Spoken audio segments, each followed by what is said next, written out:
Hey there folks, welcome back to another stream with me, Fluent Code, here in the UK, live on Twitch and YouTube. Sorry about the slightly longer than normal intro. As you can see, I have changed things up a little bit. You guys are sat there. I think that works. That camera there, we'll get by. We'll work around it. That kind of works. Now, I'm a bit uncomfortable with it because I'm now looking up there. It doesn't look quite right as it did, but at least I'm not looking through a tiny little narrow window between all of my lenses, lights, and microphone, etc.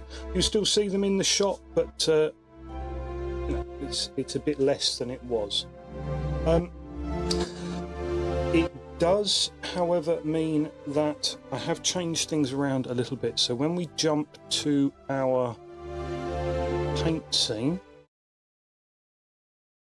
I am a little bit closer to the action. So I am going to have to be a lot more careful about sitting on my marker, on my spot, because if I dip down too low, and I don't have to go very far, then I'll be off screen.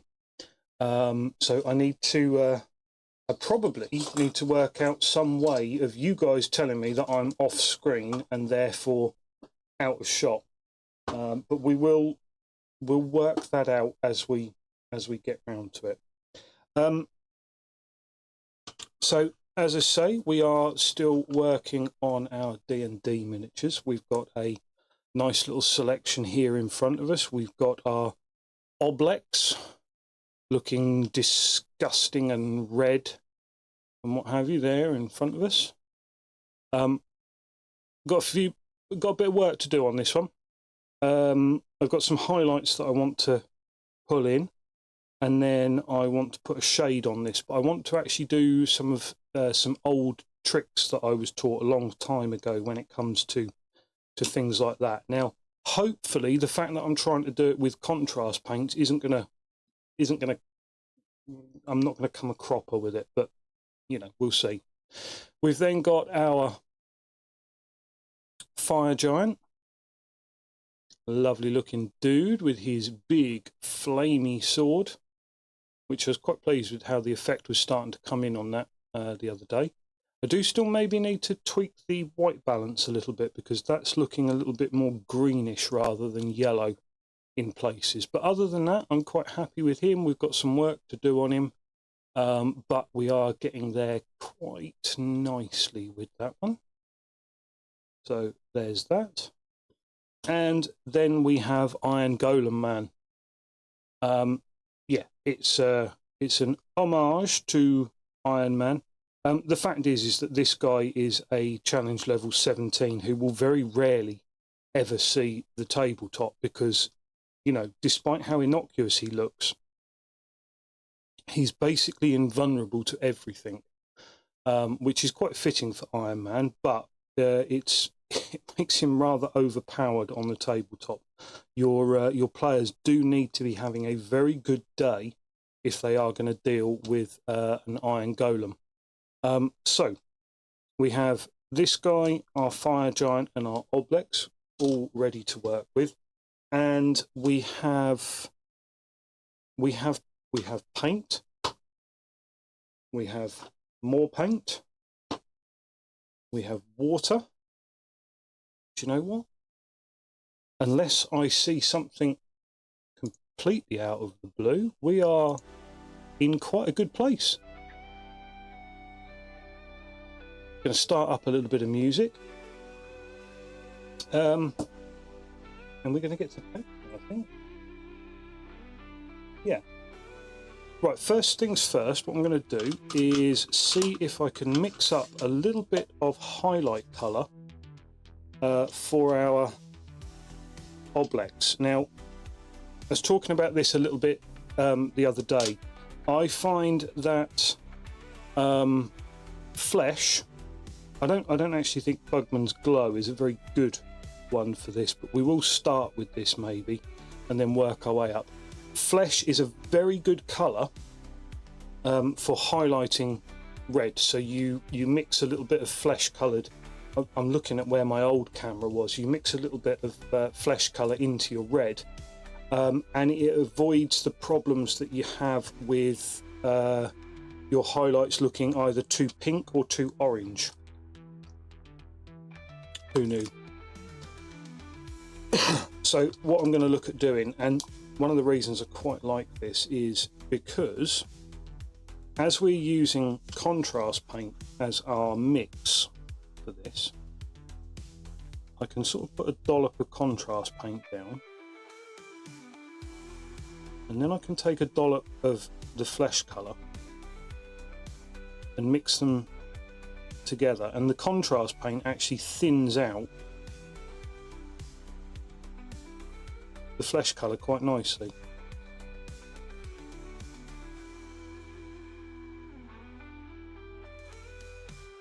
So all I'm going to do is just start to hit up my Oblex. Now, as I say, I am working a little bit closer to the miniature now, or rather I'm working a bit closer to the camera, so I do have to be quite careful that I don't stray off of my spot. So please do feel free to step in if you see me straying, and give us a shout and I will try and get back on the straight and narrow. What I need is I need my emotes up, and then I can make one of the Jed Porkins stay on target. Was it Jed Porkins who stay on target? Ah! I'm sure he blew up just after he was saying that.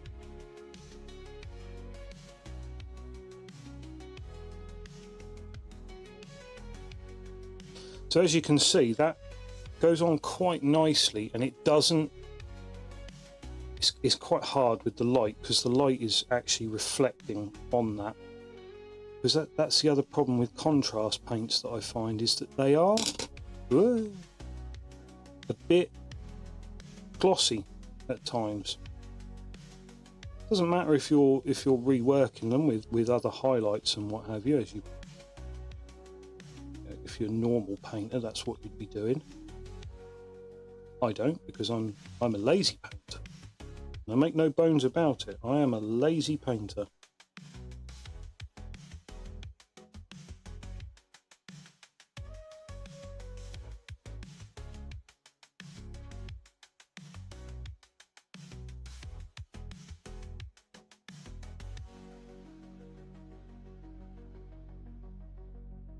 So yeah, we've got our D&D minis. Nice, very, very cheap D&D minis actually. That I pick up in board games, and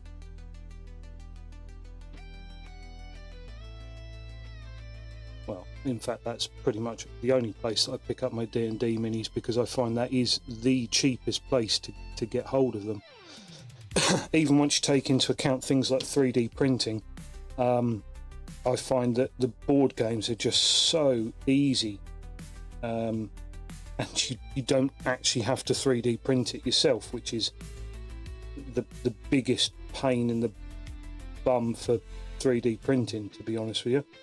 If it was a case of 3D printing was totally a plug and play, everything worked first time, you just went, okay, that's what I want, hit print, it's going to print. But it doesn't. Sometimes it'll work, sometimes it doesn't, other times you're left with a goopy mess that you've got to clean up and what have you. So the hobby that I got involved with, and I have a 3D printer, I've used it, I've got multiple successful prints, and sort of fairly long-term usage out of one of them. But the hobby that I signed up for wasn't a 3D printing hobby, it was miniatures and wargaming and painting and what have you, and I didn't actually intend to get another hobby based off of it. So yeah, maybe I'm just an old man shouting at clouds, and I need to accept that the future is 3D printing. Or I could just go out and buy a few. See, I'm running off camera. I need to remember to stay on target.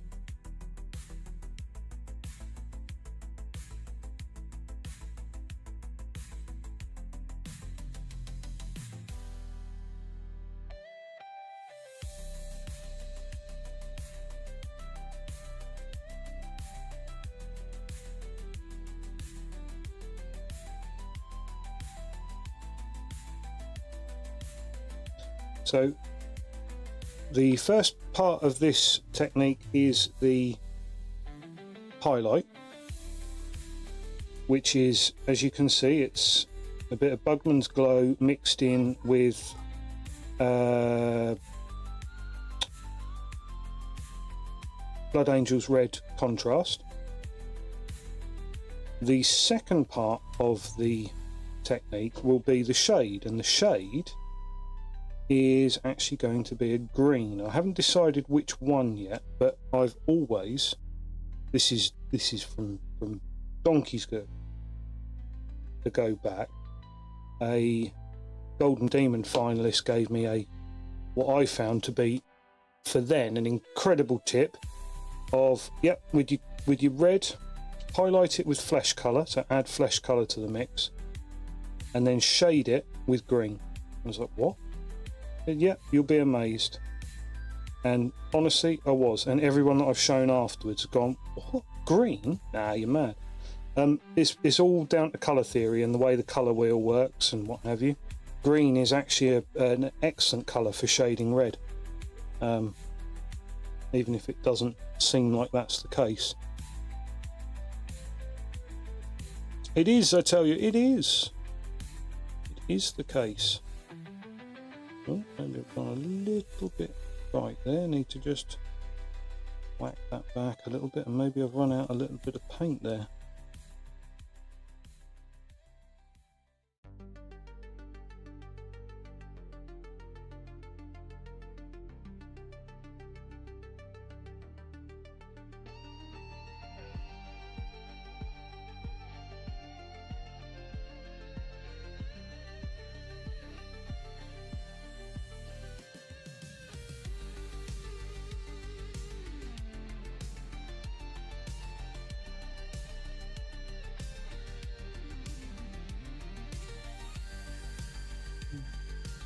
Just, there's some weird sort of sausages of material on this sculpt that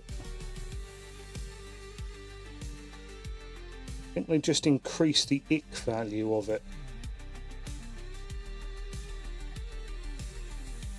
One in there that's hiding away, a couple more down here that are hiding away that I don't think I got when I looked at this model the last time round.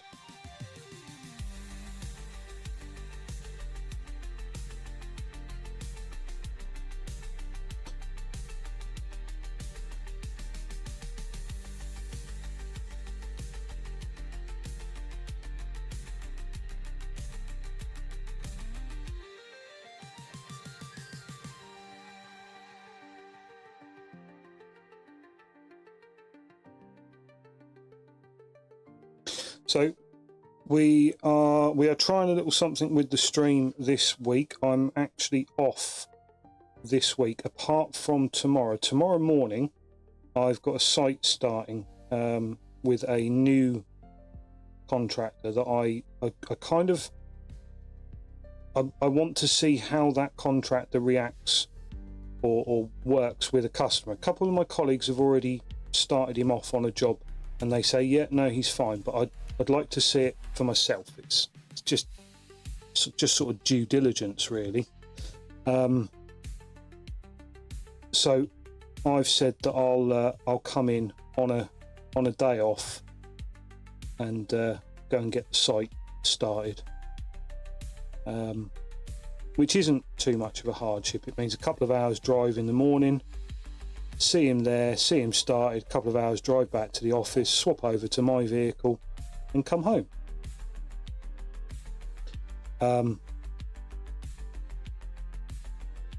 No major hassle. What I have said that I'm going to try and do this week, though, because I have the rest of the week off, is to change up my streaming days. So all week this week I'm going to stream. I'm going to stream Monday through to Friday, and then do Saturday, Sunday, Monday, Tuesday. And I just want to judge how what the best day for me to stream on is. You know, we're getting into a routine, but if it's the wrong routine, I want to know that and change it up.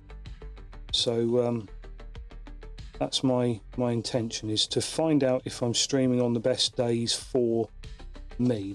They work from I can stream on those days, but if it's not worthwhile, I don't really want to. So yeah, that'll be interesting to me to experiment with and find out if we're doing the right days. Right, now I've been around this a couple of times. I'm trying to look for areas that we can highlight. And I don't want to keep my highlights too small or too subtle, but I also don't want to go over the top. I am going to knock all of this back when I come to do my shade. So there's a, you know, I can go fairly heavy on the highlights.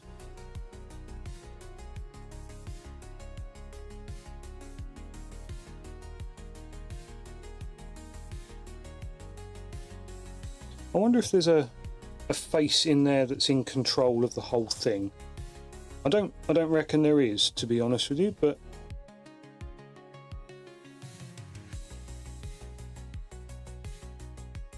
I think it's quite an interesting concept for a model.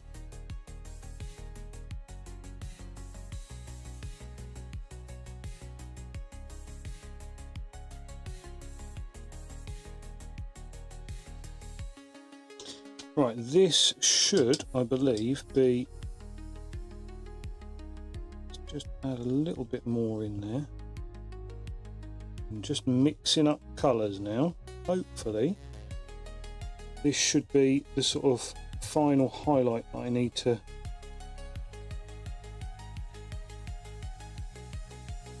look at it.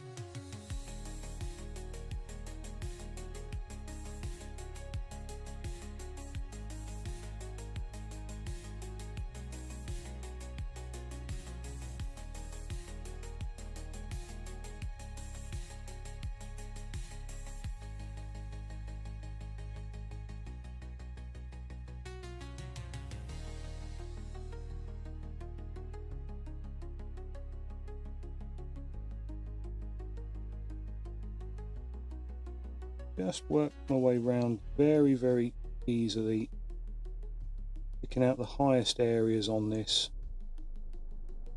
bit around each one of the faces. Like I say, the shade that we come back, anything that looks like we've gone a bit too heavy, the shade will actually knock that right back for us, so it's not too much of a worry about blocking in any of the, you know, the shape of the faces. The shape of the faces will be fine with what we're doing here.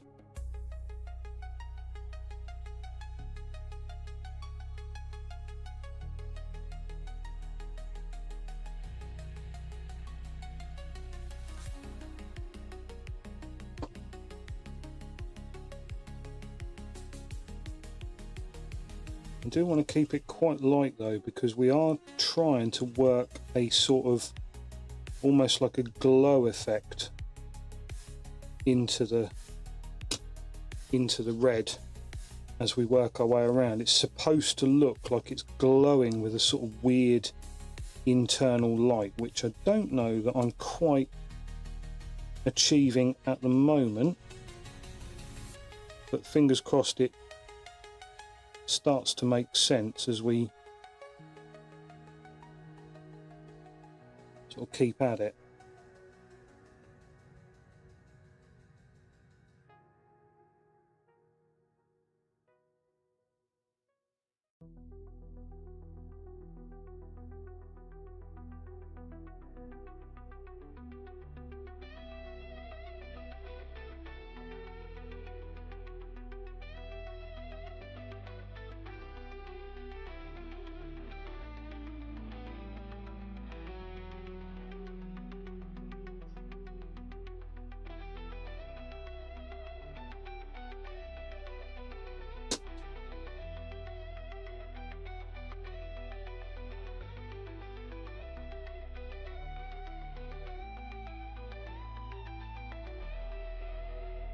Just a quick gulp of tea there, because I suspect my lovely wife will come in and offer us another one in a moment, because I've just heard the little and going to. I pre-say goodnight before I start, because she goes to bed just after I start streaming now, so it's only fair that I get a chance to say goodnight to her still.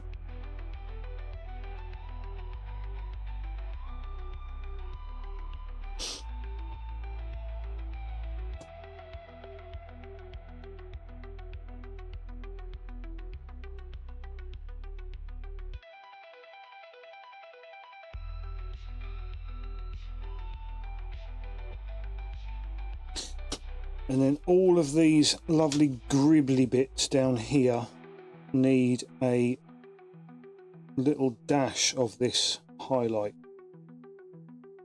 I love the way that you can tell what the back of the model is, even without the girl, by the direction of these trailing, oozing, yeah, it's kind of disgusting, to be fair. Right, how are we looking there? That's not bad. Just the last couple of bits just need a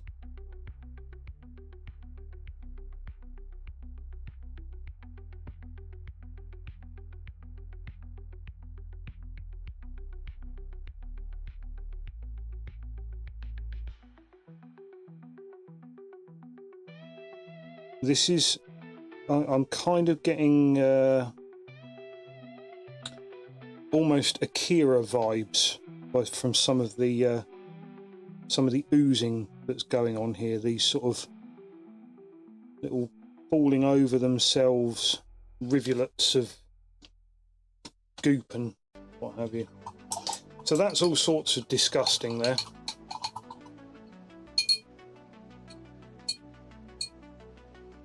But it is a rather lovely model nonetheless. I mean, it's a disgusting model, but it's also rather lovely. The simulant at the front just sort of really caps it off. So anyway, like I say, we're going to hit that with a bit of shade, and then I might even hit it with another coat of red, maybe, we'll see. Now,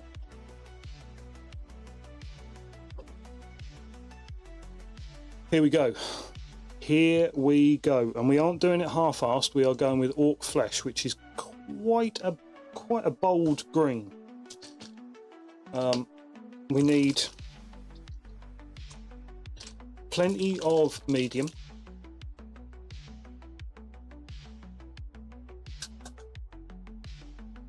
Pop the medium open. Give ourselves a good old dollop of that.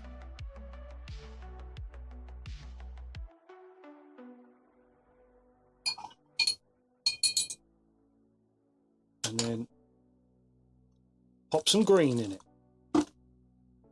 I don't want a lot, because we are just doing a very, very subtle shade.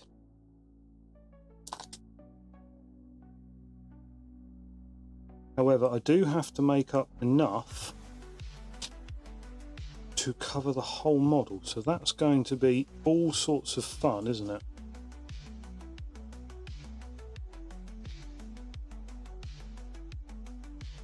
Right, let's have a look. Let's hit it with that and see what happens. That should be thin enough.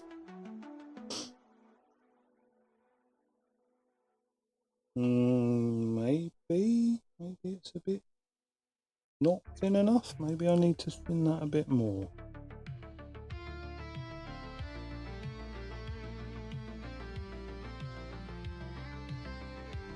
I'm not sure that I've shaken my medium enough, to be honest with you. I might need to shake that again. Oh. Hello. Oh, thank you.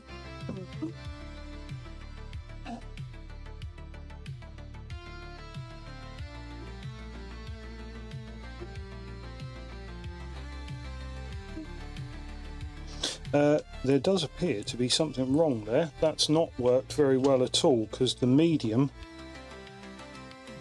appears to be making it kind of cloudy, and I think I just left a big old bit of... Wow, I don't know, I've never had that happen. Normally the medium just preserves the function of the contrast but thins it down, whereas this time it seemed to almost sort of made it go cloudy. I've never used it with Orc Flesh before, so perhaps that's where it's... Oh, that's not looking good at all. Hopefully it dries nicely, but I'm not massively confident about it now.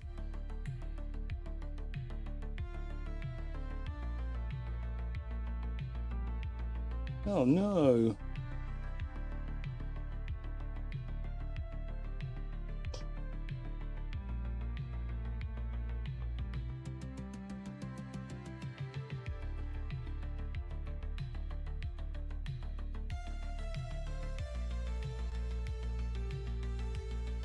Well, like I say, I have seen worse effects with contrast that have sort of bled off a bit once it starts to dry, so hopefully that will be the case here. I assure you the colour theory is sound, even if it does sound a bit bizarre, but using green to shade red has always been an absolute favourite of mine, because it looks and feels bizarre when you're doing it, and then once it all dries it really is a gorgeous colourway that it creates.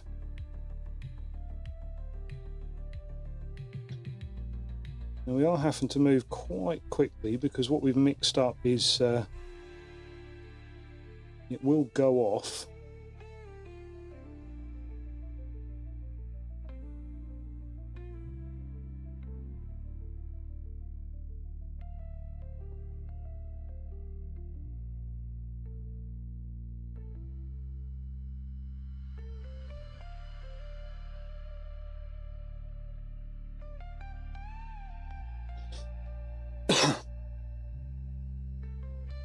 Hopefully, when this is done, this model will be quite striking.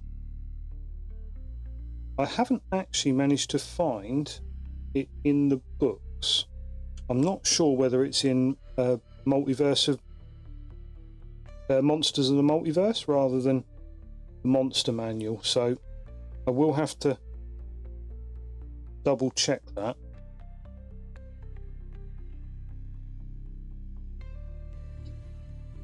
I'm going to need to get a bit more paint out here.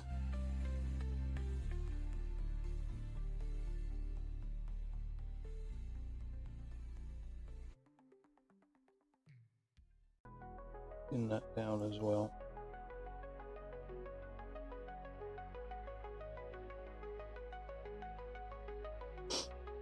So yeah, I will need to do a bit of research to find it, because I mean, obviously the main aim of painting all of these miniatures is so that when I need them, I can field them. I can say to my players, yep, this is exactly what you're fighting. Whereas if you just go, right, yeah, now just imagine that you're fighting an Elder Oblex. Yes, you can describe to them a oozing red mass of gross and tentacles and hope that they're not immediately going to go to some weird Japanese anime from the 90s or before, and rather, although to be fair, that's kind of what I think they might have been aiming for with some of this.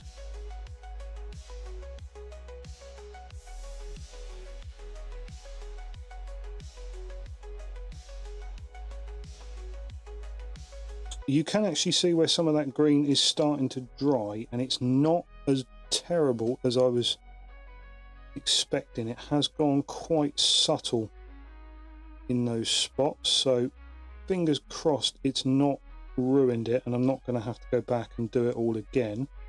I might need to just come in with a final sort of highlight in some of these areas to put the red back in it, as it were.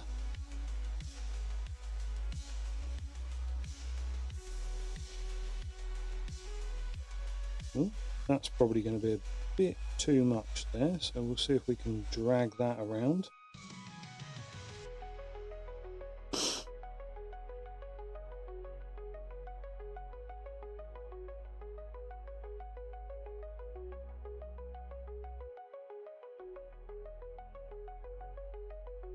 See, I don't know what you guys were worried about.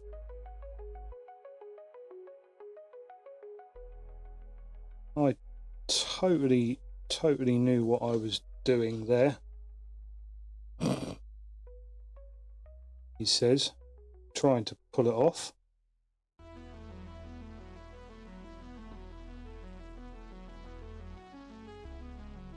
Well, there's every risk that I'm going to go too heavy now though, where it's all starting to dry.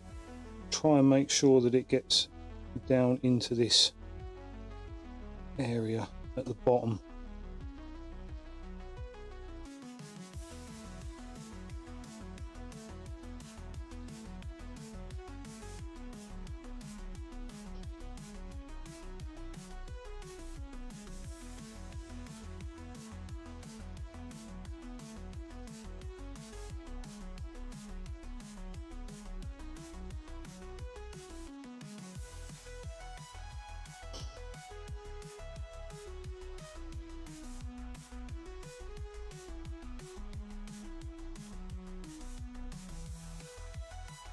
Just noticed that the tea, the steam from it is running across underneath my light.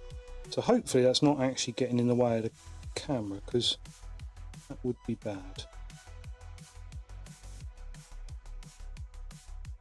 Okay, I think that's actually going to look quite nice. There's some heavy spots on there, which I'm not happy about, but I don't know if I can do anything about that now. I probably shouldn't have gone back over it quite so heavy if I worried about heavy spots, but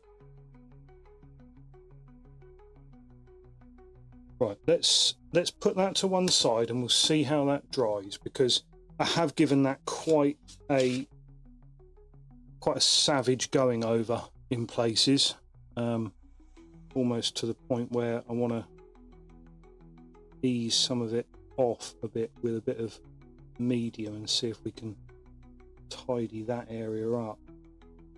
Don't know if it's going to work quite how I wanted it for that, but okay, that's our Oblex looking Oblexy.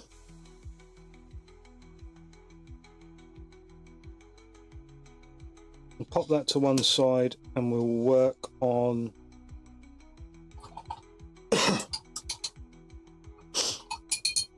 well, we have actually got a decent chunk of this green mixed up here, and we do have some very red miniatures on the table. So how about we be brave, we take our big brave boy pants and we shade this one with the green as well.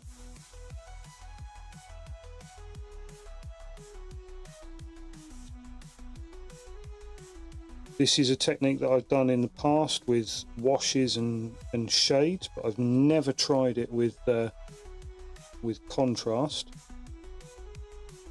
So I've no idea if it's actually going to work properly. I would have thought so, because I mean it's just paint at the end of the day.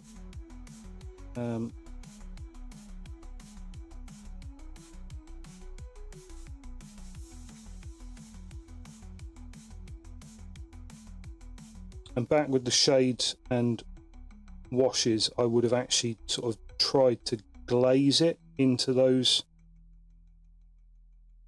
lower portions of the plate to create a sort of gradient to them, but I don't think these models will really appreciate that. They're not a good enough sculpt for that. I mean, they're great models, they represent exactly what they need to, but I don't think they'll really require me to try and fade the panels.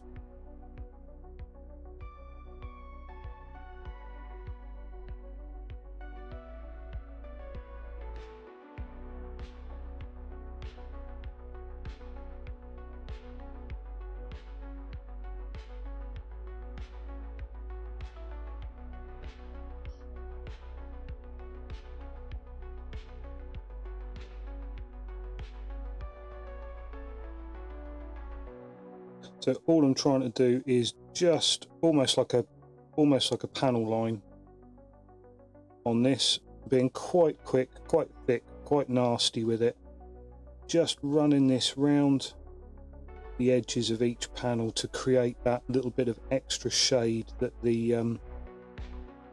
I don't think the contrast has done incredibly well on this, and I do want there to be a sort of almost cartoonish level of contrast on this Mini, because you know, I'm clearly going for derivative type rather than you know, coming up with something of my own. So if it's going to look comic booky, I want it to actually look almost comic booky, if you know what I mean, with the level of contrast and shade on it.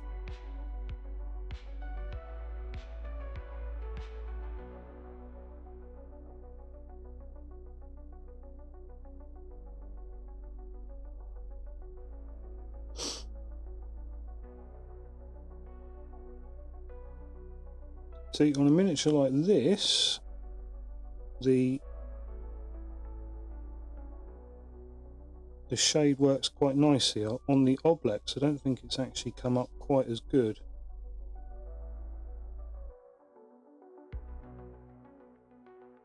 Oh well, we'll see when it has a chance to dry off a bit, maybe.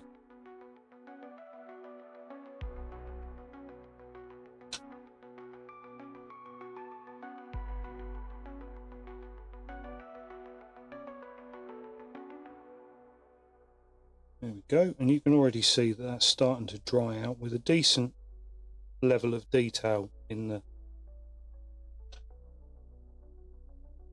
recesses there.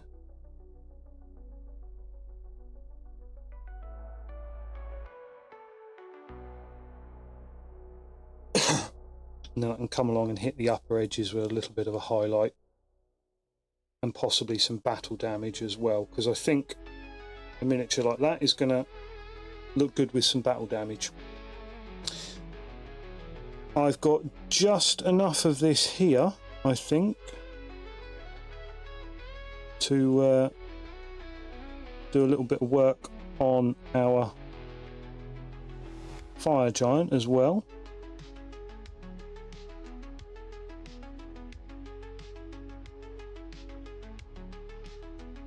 I think what I've realised is that I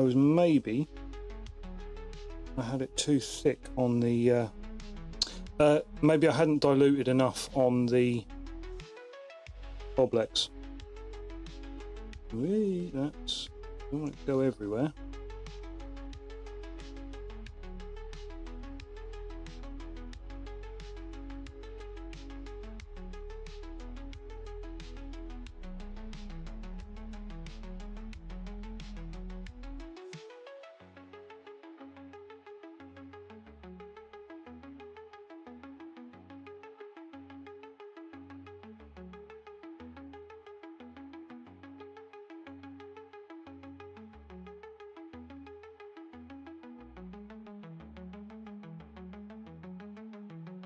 The only trouble is, I've actually mixed up a fair bit of this, and I don't think I've got enough model to use it all. Don't know whether I've got any models that would actually benefit from a little bit of a layer of orc green at the moment. Certainly no orcs. Gosh, no orcs to do. Ah, actually, I know what I did say I was going to do. Did say that the inner bits of these metal plates, I was going to do that in a green.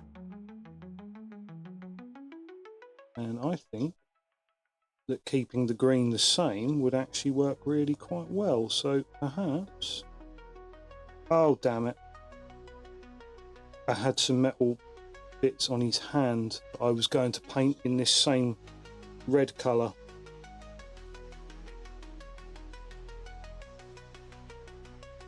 If I've now shaded the green in there, that's going to look a bit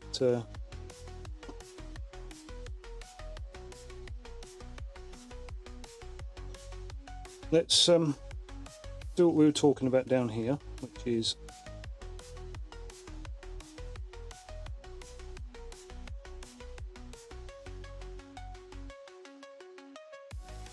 the reason I'm doing this is that I think it's a bit of colour theory. Red and green actually work incredibly well together.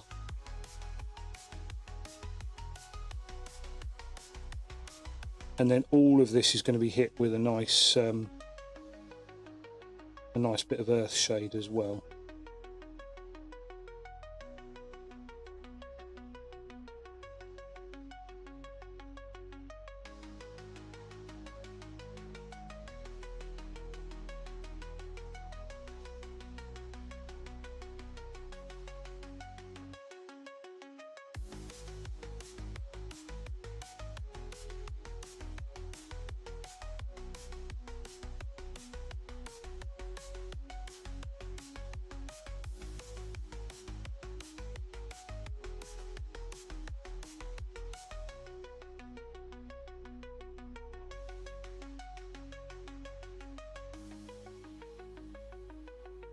Trying hard to remember to stay on my marker so that you guys can see what I'm actually doing.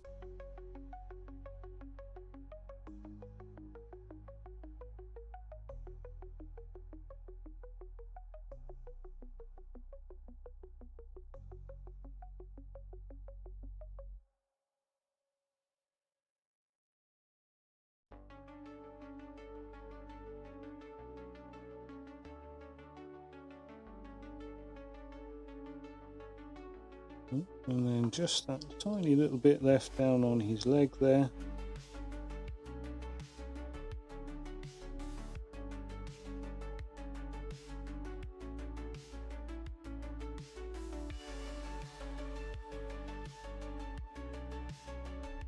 And then that'll all be darkened back with the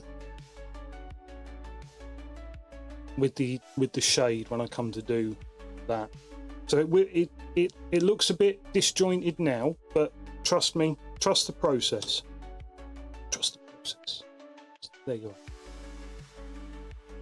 Just realised that the YouTube video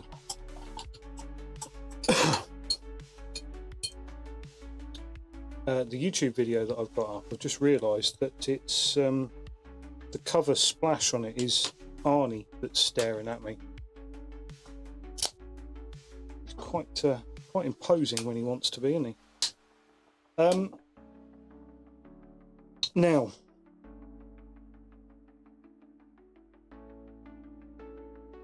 what have we got to do here?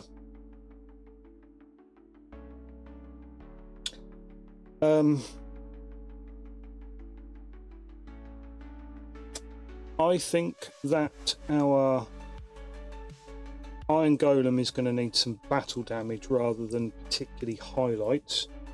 I want to add a little bit of metal that make him a bit beaten up and scratched, like he's seen better days.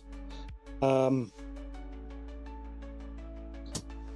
I'll tell you what, the next thing that we've got to do, I've got nothing else to use that green on, so the next thing that we're going to look at is the simulant on the front of the Oblex. Yeah, we're going to look at the simulant on the front of the Oblex. Now,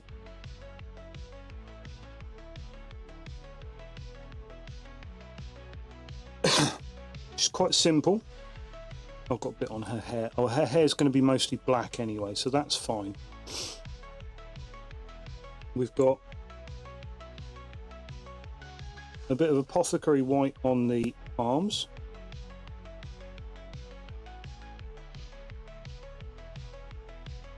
So she's wearing a white blouse,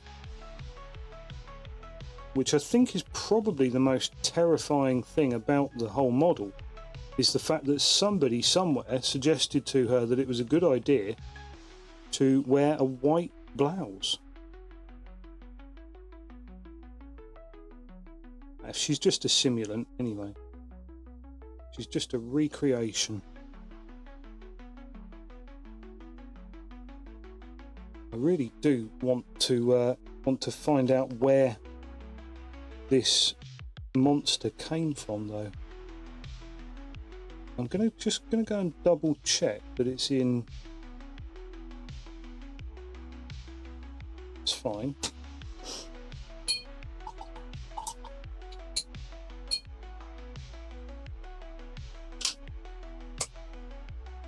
Bear with me while I just double check this.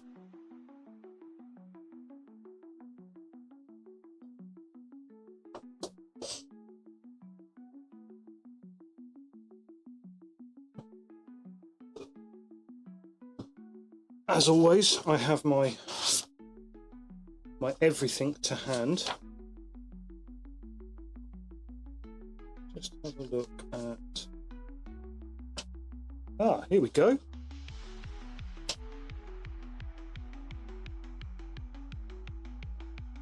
Ah, well.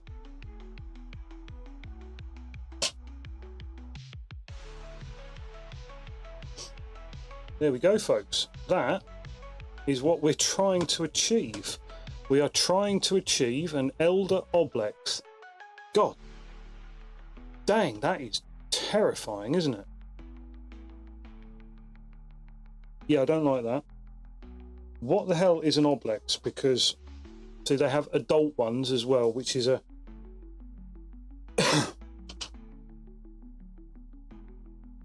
Oh, it's an ooze. A huge ooze. Typically lawful evil. Oblexes, by experimenting on slimes, jellies and puddings that infest the depths of the Underdark, Mind Flayers created a special breed of ooze, the Oblex. A slime capable of assaulting the minds of other creatures. These pools of jelly are cunning hunters that feed on thoughts and memories. The sharper the mind, the better the meal, so Oblexes hunt targets more likely to be intelligent, such as wizards and other spellcasters. When suitable fare comes within reach, an Oblex draws its body up to engulf its victim. As it withdraws, it plunders the creature's mind. Wow.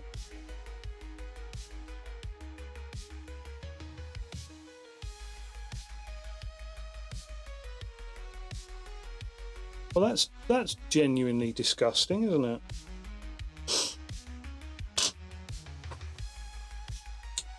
Challenge rating 10.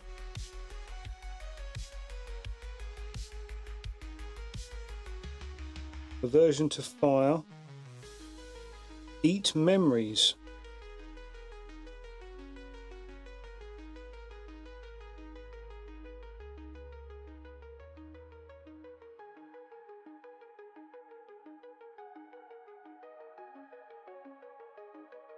Ooh.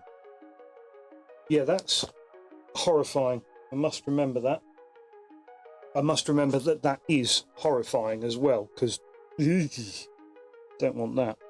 So there we go. We can see how our Iron Man golem, how that shade is starting to take effect on him. Quite pleased with that. Still just a little patch of it to dry out there. It's working quite well. It's shaded the legs nicely.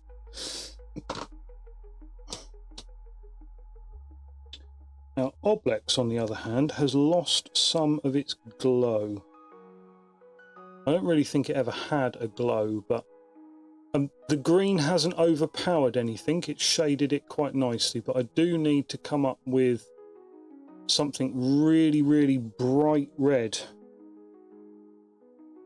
I think the only way to do that is to maybe highlight white and then go over it again with the contrast. Maybe. Might work.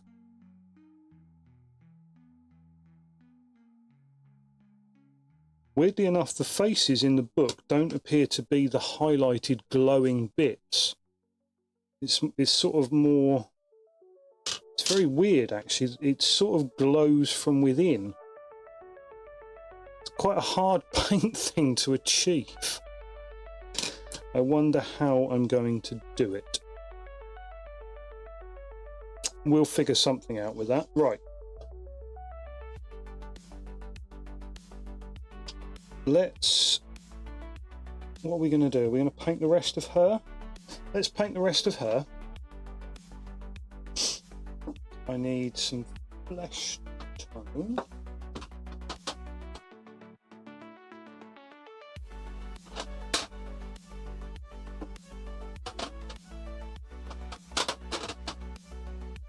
Need some flesh tone. I'm still looking. There we go.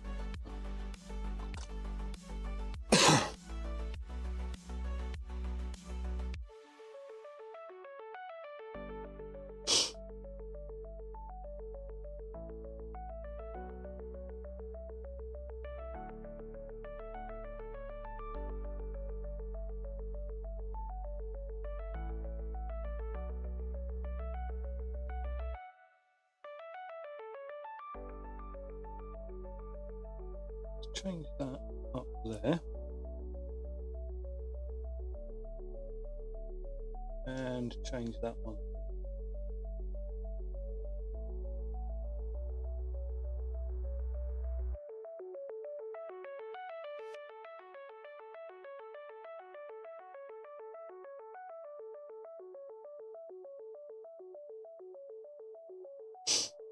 Right. Let us crack on.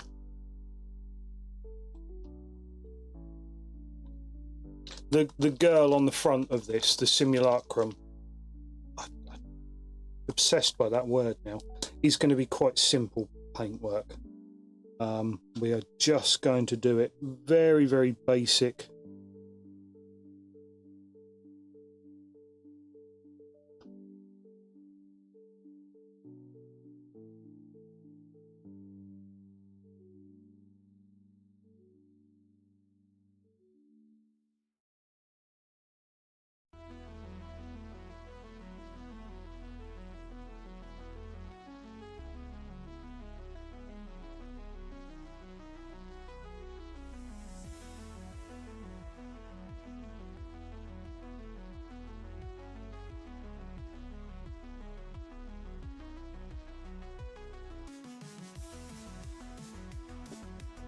Must remember to stay on my spot. Keep on target. Keep on target.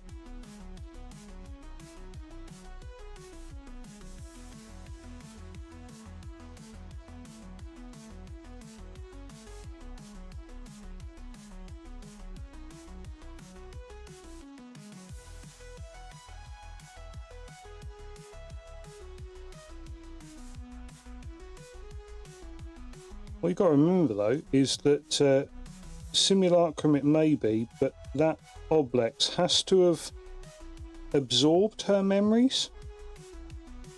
I think that's what it said it had to do. It had to absorb her memories and then it could impersonate her. So whoever she is, she's a goner. Don't wait up for her, folks.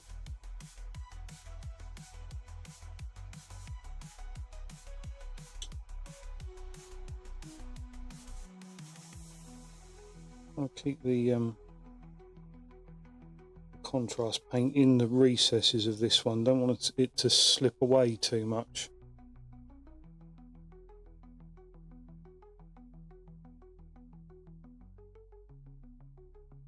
Right.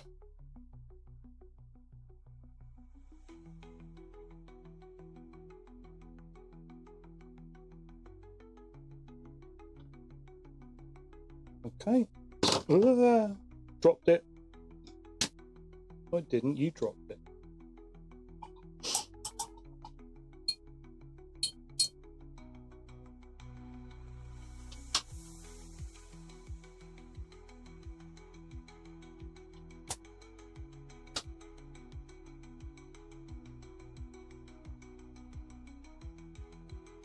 Okay.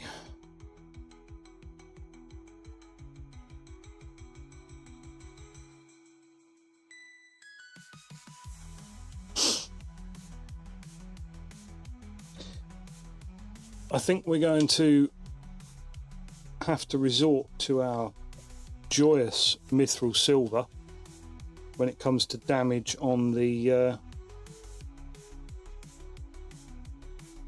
iron golem.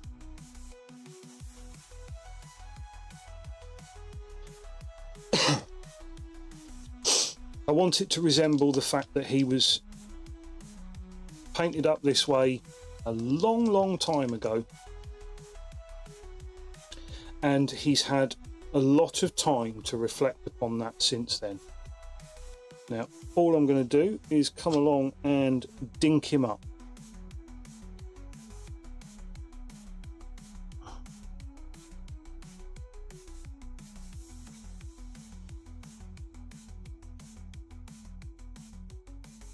I'm going to use the bits that we've already been provided with. We've got some battle damage markers on there already.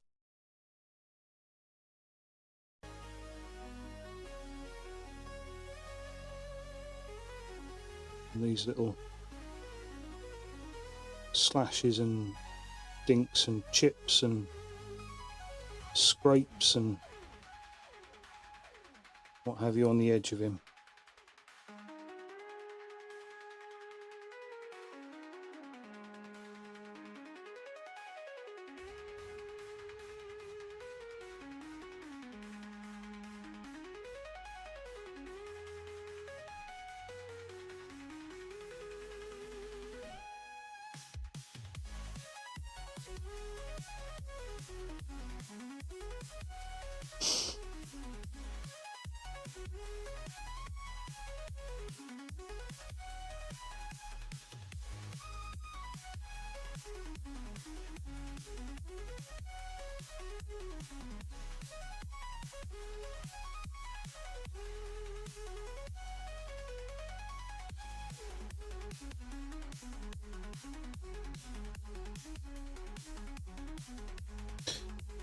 Instantly, that actually looks quite nice. Quite pleased with that.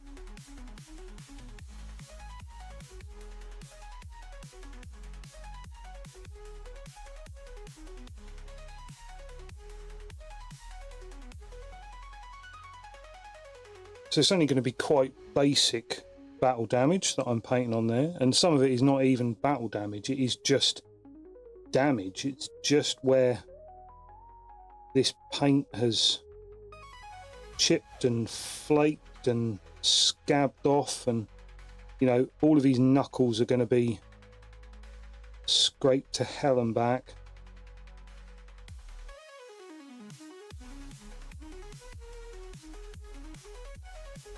Because that's what happens with a grasping mechanical hand, I'm going to guess.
So the funny thing about iron golems, as I found out the other day when I was researching what the fuck am I painting, as you do, is that I found out that they're impervious to basically all damage from non-magical, non-adamantine weapons. Now, I need to double check that, but the way it actually reads is that even magical weapons that aren't adamantine don't damage them. I need to double check that, obviously, but that's the way it sort of comes across. And I'm like, yeah, that's kind of bonkers. That's madness. So they have a huge stack of hit points anyway. And if you're then suggesting that no non-magical, non-adamantine damage as well, yeah, that's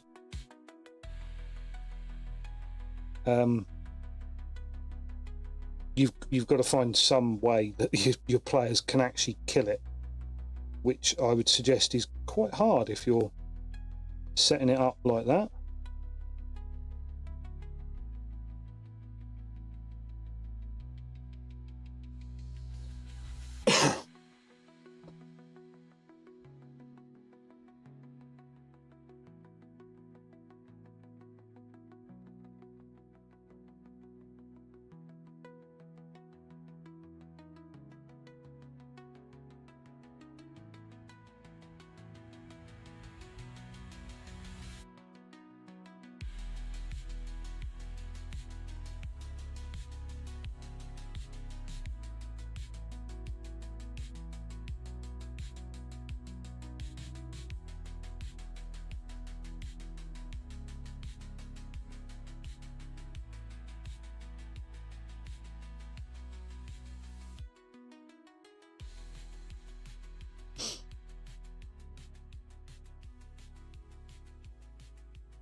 So we're starting to get there with some battle damage. What I will do is I'll come along, and there's a couple of techniques that we can make that look a bit nicer with.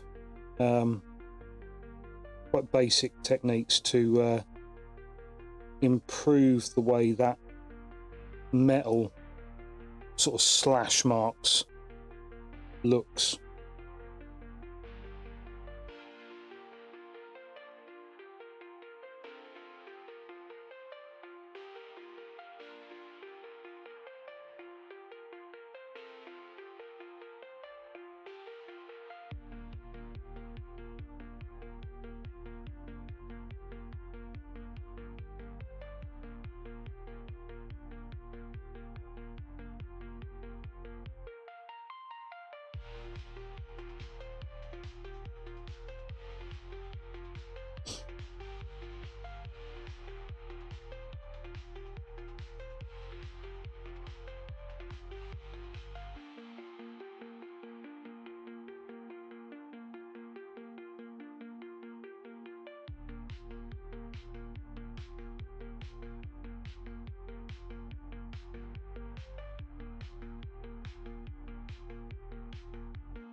Okay, you want to keep it quite subtle. Don't go too mad, too overboard. I mean, it's already looking quite noticeable. You can really see what we're doing, but he's coming along slowly but surely. Slowly but surely, we'll call it.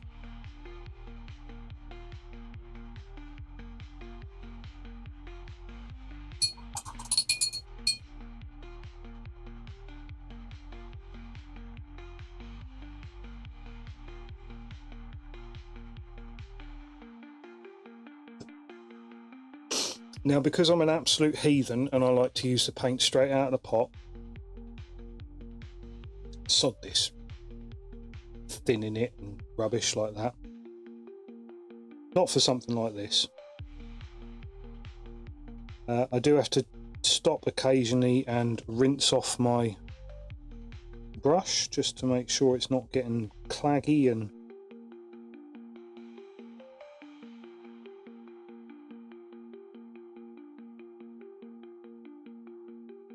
as I say, I imagine his hands are going to be properly caked in the damage. There's going to be a little bit everywhere because that is going to be something that's really on the forefront of getting hit and chipped and dinked.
Right, excellent. That's that bit done. We've now just got to get some of the other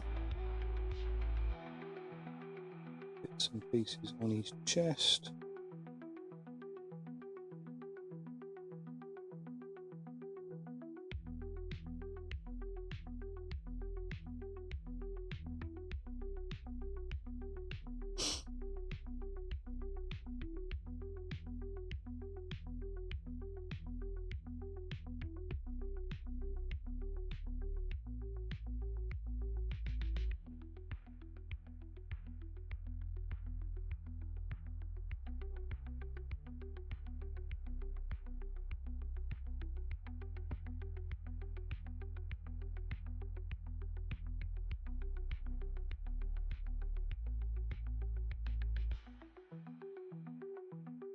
I mean, it's not subtle, but I don't think we're really going for subtle here.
Trying to keep it as over the top as possible, if you know what I mean. I don't want to go hell for leather on this battle damage and then realise that I hate I mean, it's too late for that. It's already all over the model. It's more the fact that it doesn't look great if it's everywhere. It has to be kept to a believable amount of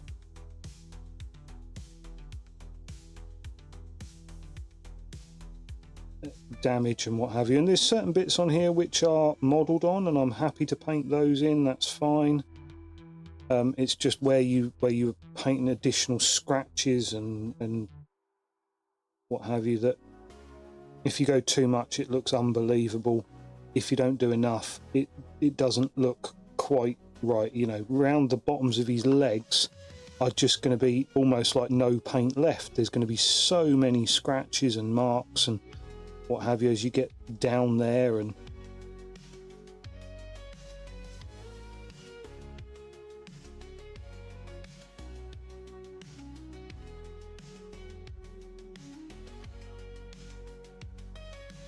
okay, I think, oh no, need to do a little bit on his boots, because again that would be a prime spot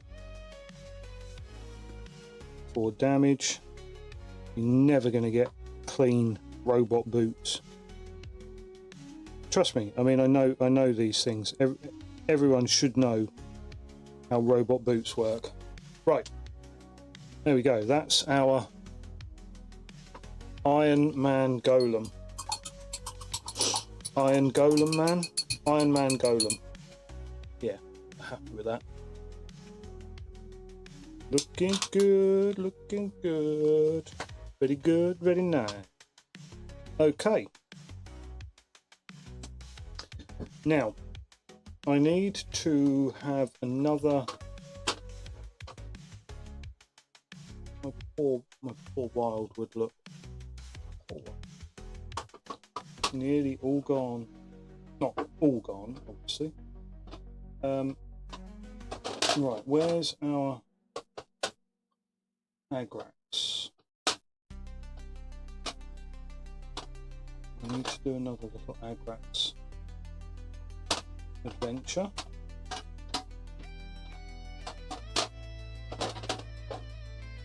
Of course, I can't find it, so that's... I need to sort this out at some point.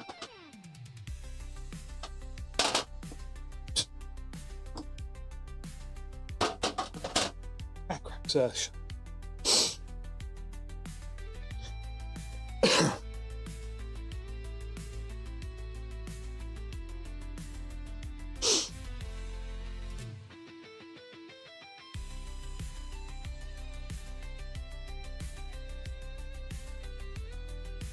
No.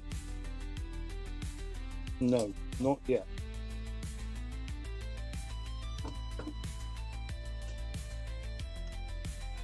First things first, what I'm going to do is there's a little bit of gold that I want to get to on the fire giant.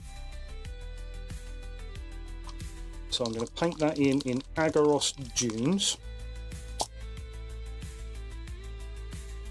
Because I find that Aggaros Dunes gives us a really sort of subtle, a very nice, simple gold tone.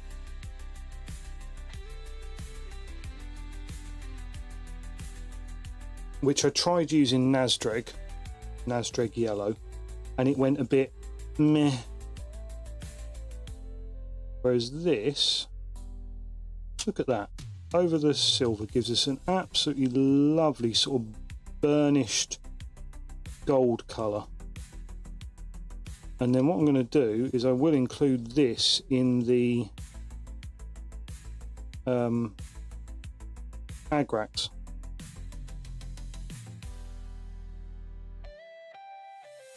That's just beautiful for a gold colour.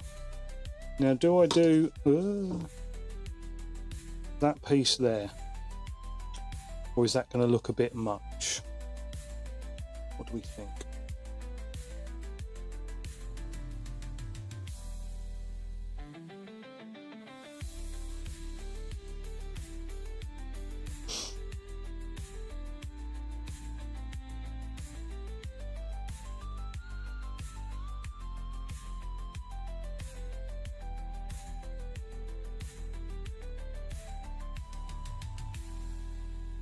I don't think it's a bit much. I think that's absolutely perfect. We'll do that as well. And nobody told me not to, so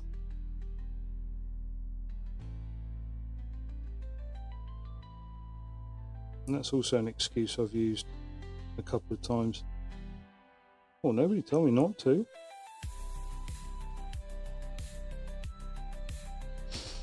Right.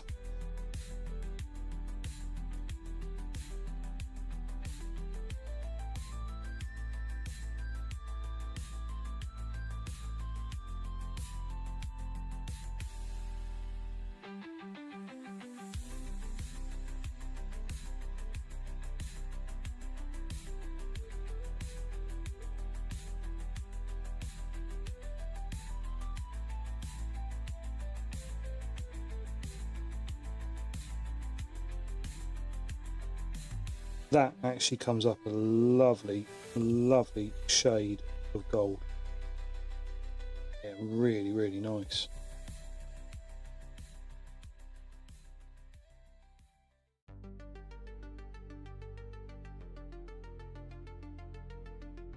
Oh, old Seribot is not Seribot, SavedBot is still in the chat. I didn't realise that. Because I think I might stop using that. It's an interesting little concept. I think it works quite well for some action-based streamers. Certainly more action-based than I'm going to be, sat here doing my thing. It makes auto highlights, auto clips, as it were, of your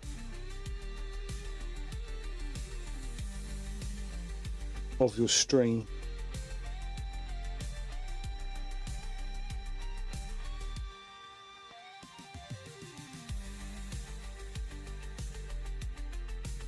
Which, believe me, when I was doing gaming, that was very, very handy.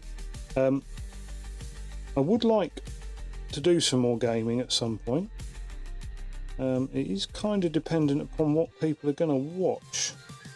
And I do understand that I've got a few followers now who seem interested in what we're doing. But what we're doing now is not particularly game orientated. Oh, I've just put my finger in that. And so I understand, hey, if not everybody is going to be interested in watching a game. I suppose in a way it might depend on what the game is.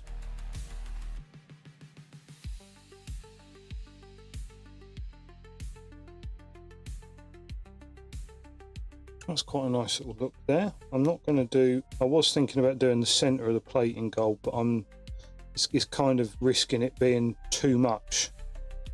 I'm just going to re-feather that for him where that was messed up. Right, there we go. We'll pop him to one side and then we can let him dry off.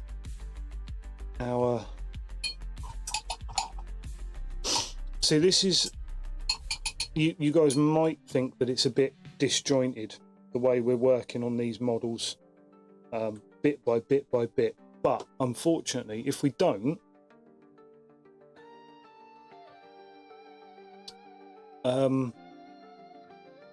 you end up, contrast paints need a little bit of time to dry, and so if you don't, you end up making mistakes.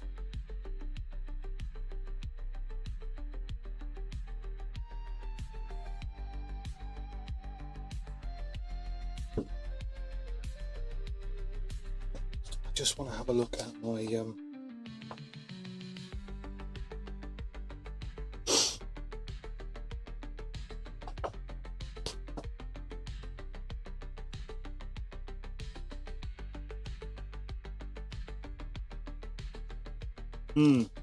my Oblex, right.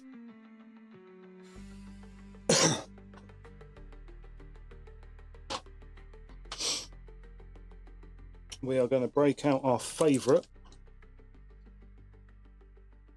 No, we're not. It's not that I've fallen out of love with Wildwood since I spilt it. It's that I don't think it provides enough in the terms of lightness here for what we're after.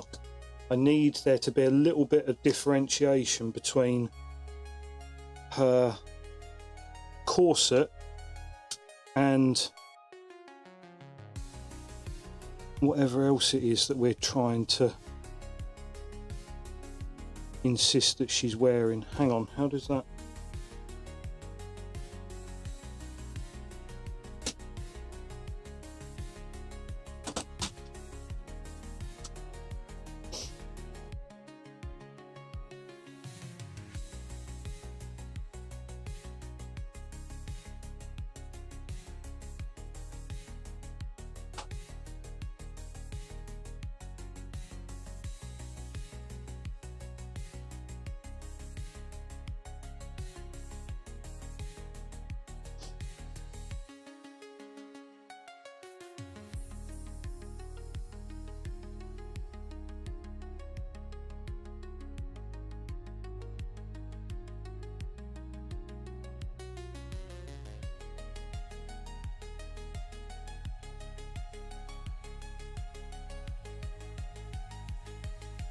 Moving the camera.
Okay, that is zoom in, focus, zoom in, zoom out, zoom in. Looks all right, doesn't it? Quite a lot going on with the miniature, to be fair. I don't think I'm ever going to get all of it. But as long as we've got a decent chunk of it, let's see if we can get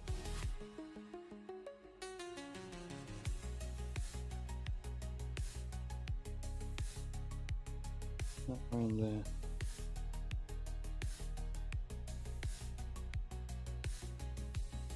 Bit of a shame about her boot, but all of that is going to be black. Same with this piece in here, and her hair.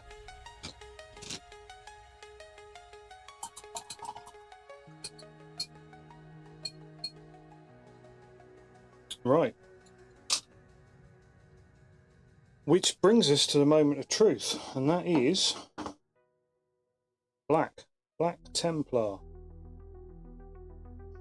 Now, I'm unsure about this guy, whether I should do him with black skin or quite dark grey. I'm thinking dark grey might actually be the better way to go with him.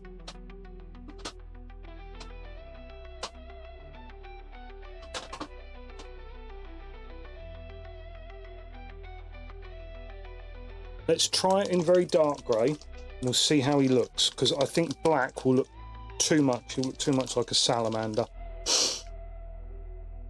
I've forgotten to do the red on his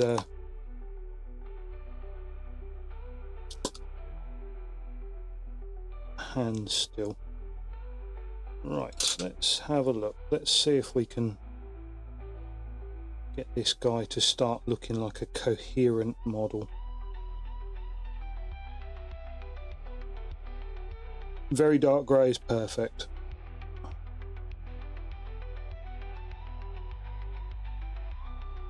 Make sure I am doing this on camera, which again is going to be my absolute bane now I've zoomed the camera in.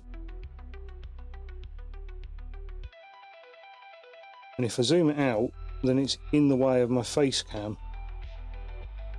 So, I mean, I suppose there's only one thing that you're tuning in for, and that's not to view the miniature up close.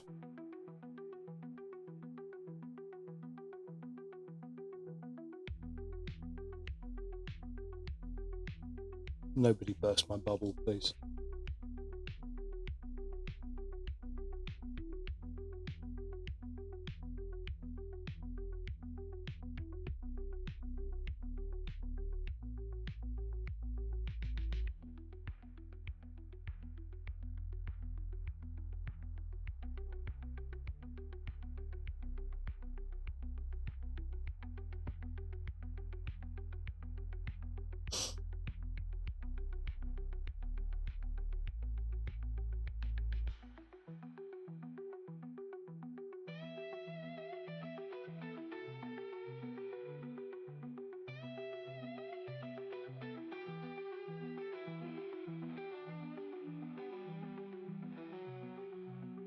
He's got quite a weird face.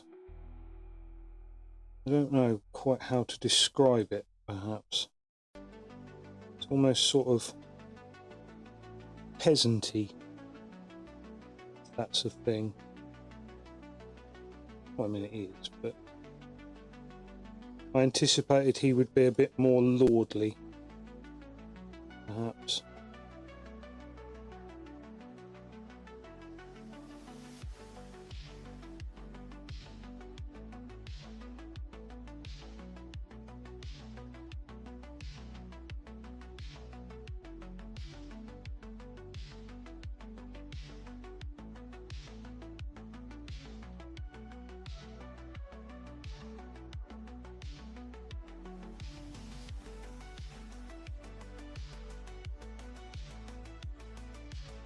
Oh, you swine.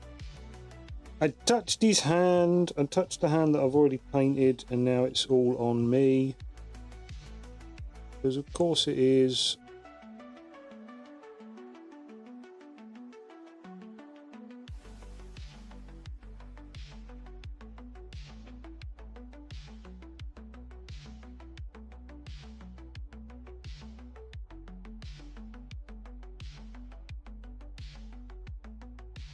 Now this, I don't know if you've noticed, but it isn't black,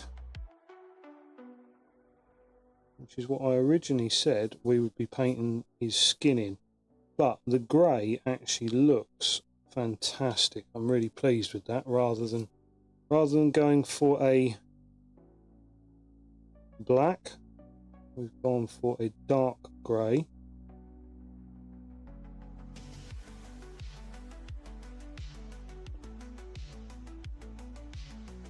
So we'll let that dry a bit. Now what we will do is, while we've got this grey, we are just going to start to blacken out our tips.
Just the tip.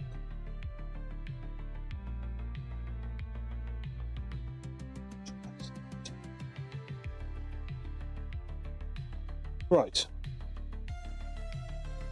That is looking super duper.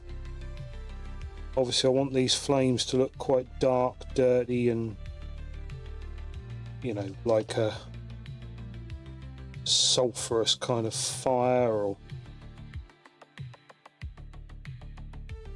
they're not going to be sort of nice and clean, and going to be quite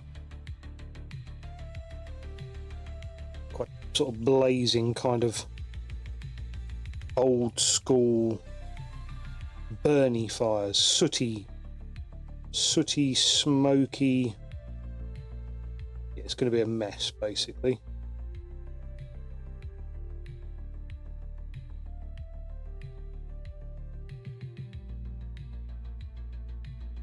Make sure we sort of try and get that effect across with blackening up the tips of these flames as and where we can.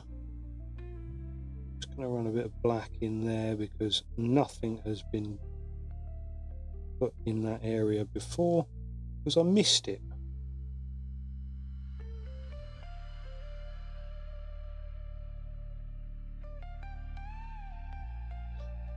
And what I may well do is I might come back and redo this as well, because obviously because it is contrast paint, that fades out over the course of that drying, and it takes a little bit away from that. But just go back and put another coat on that, and that should look exactly how we're aiming for. What I might also do is I might also include that when we do the Agrax. Don't know, that might be a bit too much, to be fair. Right, now it's time for the black. Where did I put the black? Did I put the black away? Oh my god, I must have done. No, it's right there. Ignore me. I know everyone probably does. Right.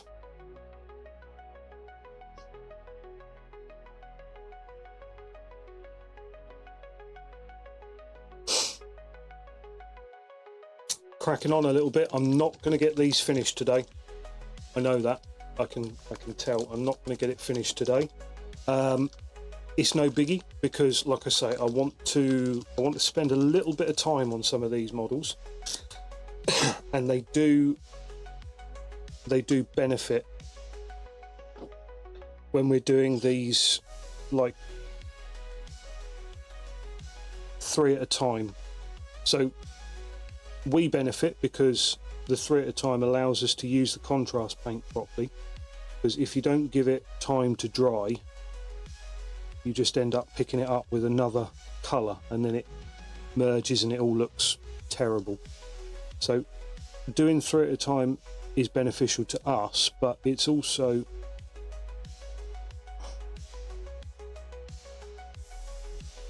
means that I can spend a little bit of extra time on each model.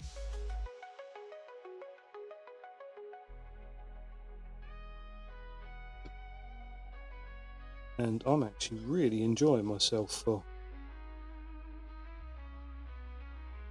haven't done an awful lot of painting in, oh no, oh well, that's too far hidden. We're never gonna see that now.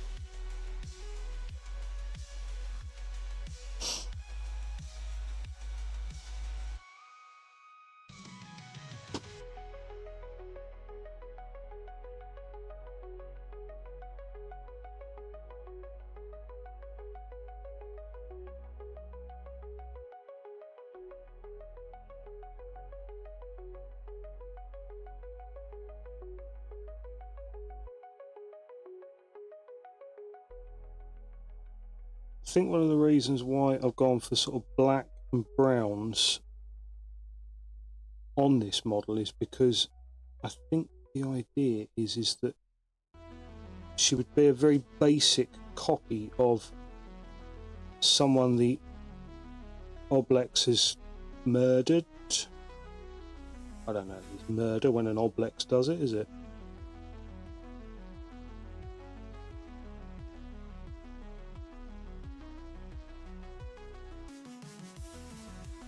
I love the description of them though. It's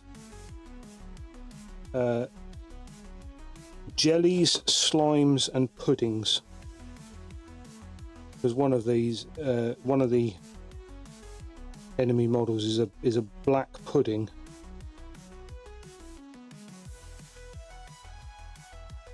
They are surprisingly deadly as well.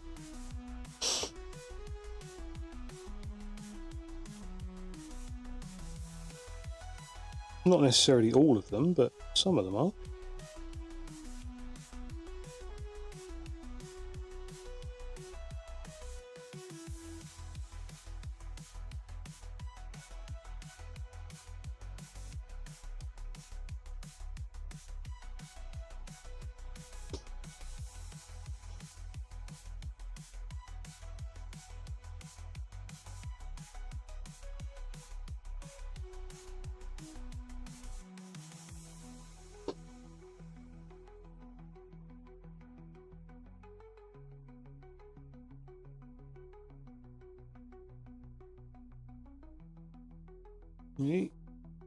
In there. Oh dear, that's a very tight angle squeeze to get into all the nooks and crannies on that model.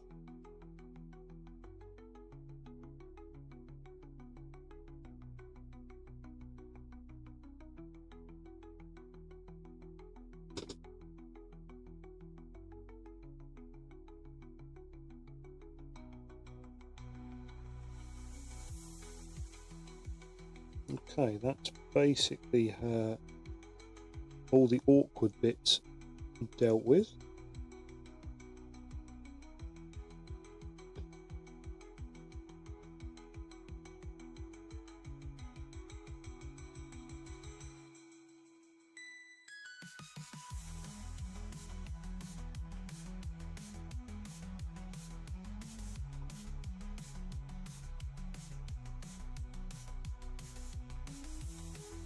Say all the awkward bits. Got these two bits of tendril creeping around her leg here.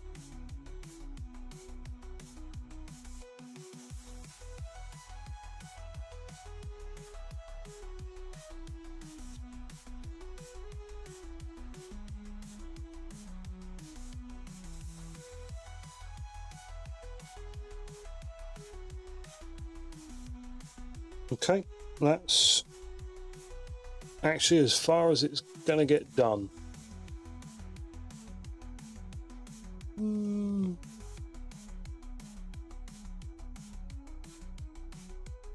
It's pretty good on camera, to be fair. There's a few little mistakes, there's a few little splodges of paint that I have, but you have to go looking for them at the end of the day. So I'm not looking for them. So I'm quite happy that she's kind of done. Now, this bad boy, on the other hand, we are just getting started with. No, we're not. He's nearly done as well, to be fair.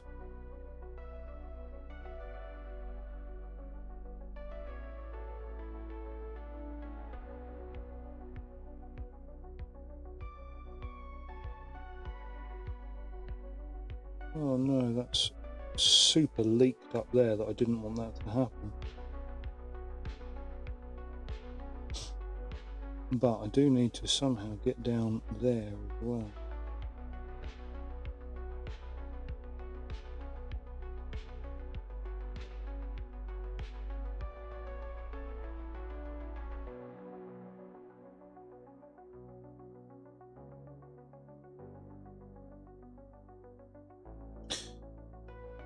It's close enough for pudding.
Okay. We are pushing on with the stream tonight.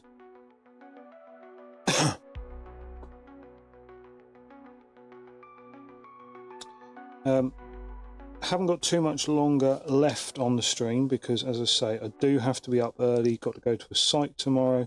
We are going to try and hang it out a little bit later for the rest of the week. Not by too much because I don't want to skew the experiment that I was talking about, where we're trying to see what day is the best for us to stream. And like I say, I don't want to skew that data too much by going for like 5 hours and then taking the numbers that I get in 5 hours and comparing them to a 2-hour stream the week before. There's no point in doing that. It's just be very, very silly of me. But I do want to do a few longer streams this week because if you have the time off, you might as well make use of it.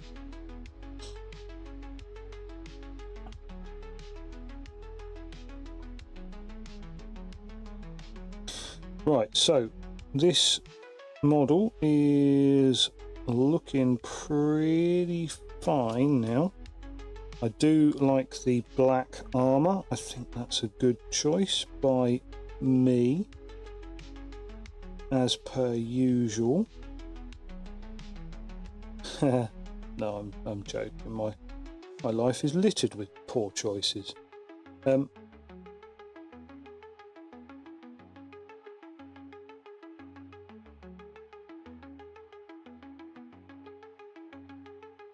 Yeah, I think the black armor really does suit him though. And we got a little bit down there do as well.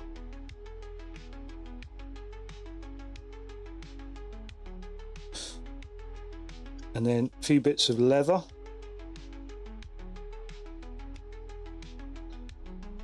And he'll be done.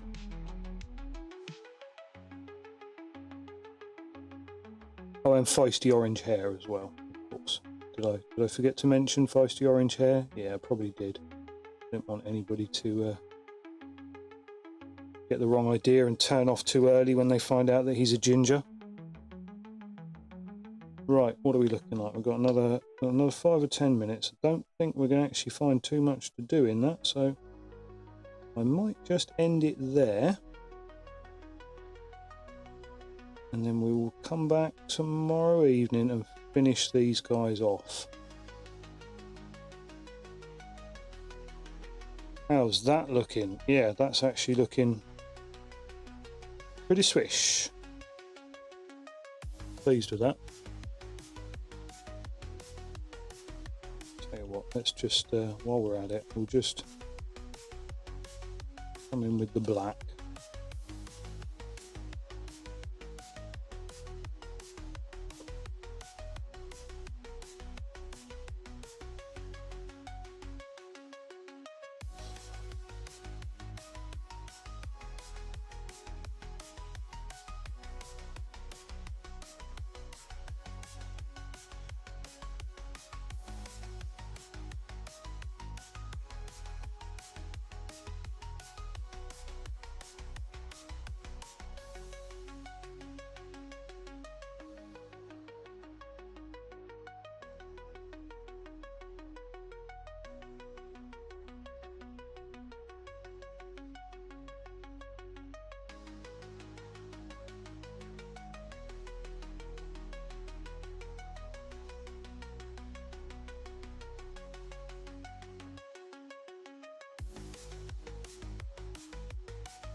Okay, that black is looking a lot stronger on there now, which is good. That's what we were after.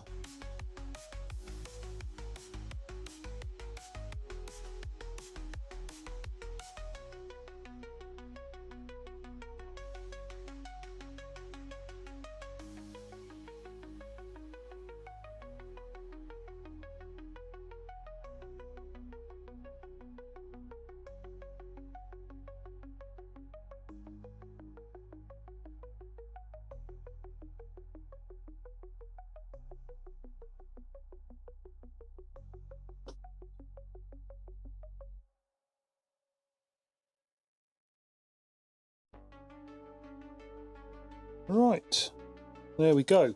So that's our fire giant looking lovely and swish and nice. As I say, I do need to come out and hit him with some Agrax. The same for our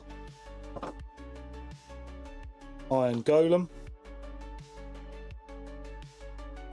And our Oblex is now looking pretty good. They're all very red. They're all very reminiscent of Games Workshop in the 90s. 90s and early 2000s Games Workshop, the red era. Very reminiscent of that. Couple more colours to do on the giant. This one is pretty much done. I might come along and hit it with another highlight. But I need to decide what sort of colour I'm going to do for a highlight. But other than that, she is basically finished. I say she, it's an Oblex, not a thing. And then we've got our other two big dudes here. Anyway, I thank everyone who has made the effort to drop by this evening. It has been very much appreciated. I do need to get to bed. Like I say, I've got an early start tomorrow and then a nice sort of free week, as it were. So I will be streaming all week, and I will possibly be going a little bit later than normal. So if anybody's just tuning in and you think, damn, I've just missed him, well, I've got a treat for you this week. We are going to go a bit later because we've got a week off. So please do join us on the next one. We'll probably go live at the same sort of time, 8 o'clock. So until then, toodaloo, folks.